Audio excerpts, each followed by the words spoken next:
hydrocarbons,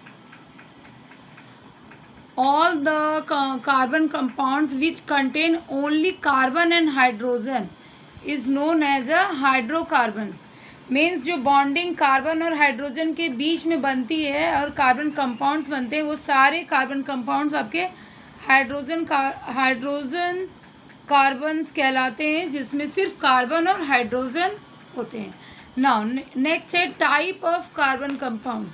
first हो गया आपका saturated hydrocarbons and unsaturated. Two type में हम इसे डिवाइड करेंगे हाइड्रोकार्बन्स को, सैचुरेटेड एंड अनसैचुरेटेड. अब सैचुरेटेड हाइड्रोकार्बन्स में देखते हैं.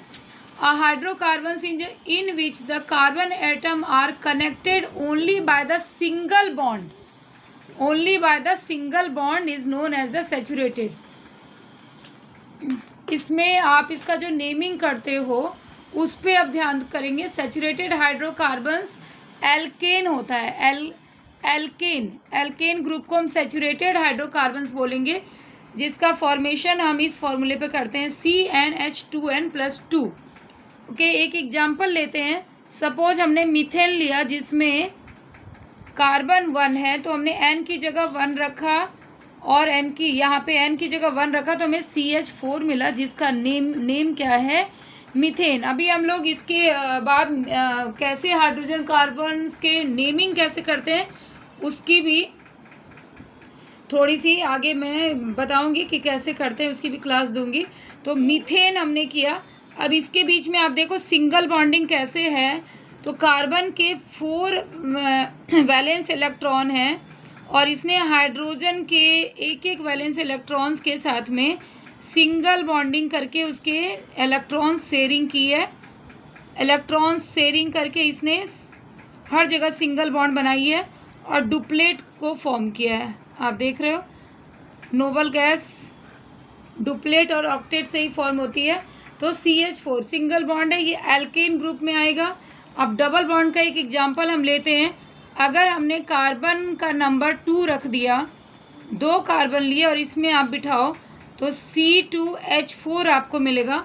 C2H4 की बॉन्डिंग हम यहाँ पे देखते हैं. C2H4 2 कार्बन है आपका, 2 कार्बन में 4 आपके वैलेंस इलेक्ट्रॉन हैं,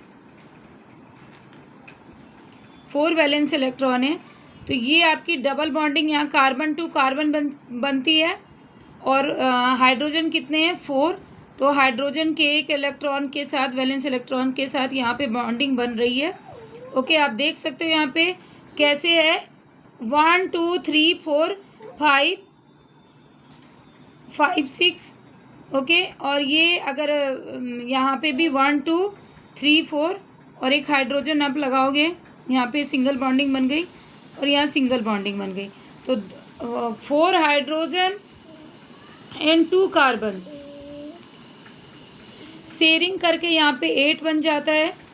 ये शेयरिंग भी मैं साथ के साथ आपको बता रही हूँ. यहाँ पे देखो ऑक्टेट होगा और इस तरह से इधर से भी आपकी 8 बन जाती है. तो खैर हमारा फोकस किस पे है कि ये आपका डबल बॉन्डिंग कर रहा है. ये आपका किस ग्रुप में है, ईन ग्रुप में है, बट इसका नाम है इथीन. ईथ हमने क्यों दिया है, क्योंकि जब 2 कार्बन होते हैं, अभी नोमेक्लेचर ऑफ हाइड्रोजन कार्बन भी हम करेंगे, तो जब भी 2 कार्बन होते हैं तो उसको ईथ बोलते हैं. और ये डबल बॉन्डिंग बना रही है तो दूसरे ग्रुप का है, इथीन नाम दोगे. अनसैचुरेटेड हाइड्रोकार्बन्स है. एक और अब हम ट्रिपल बॉन्डिंग के देखते हैं कि क्या करते हैं. ट्रिपल बॉन्डिंग में सपोज हमने कार्बन को 3 लिया, 3 कार्बन लिया, तो आपका 3 2 जा 6, 6 - 2 C3, 3 2 जा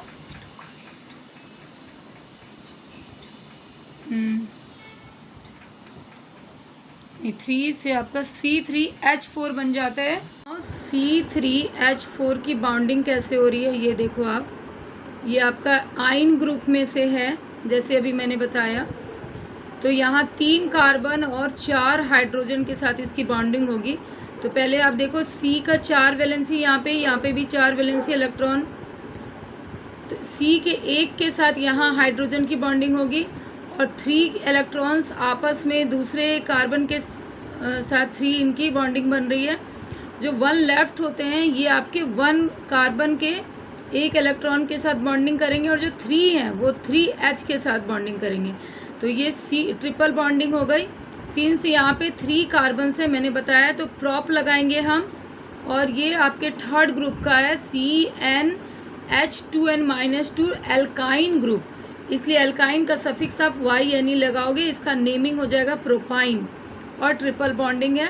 तो इस तरह हाइड्रोजन कार्बन की आप बॉन्डिंग कर सकते हो और नेमिंग भी कर सकते हो। इसके पिछली वीडियो में मैंने नेमिंग भी बता रखा है, तो आपको जो भी डाउट्स है प्लीज़ कमेंट बॉक्स में लिखो, जिससे मैं नेक्स्ट वीडियो में वो आपको बता सकूं। Okay bye, thank you.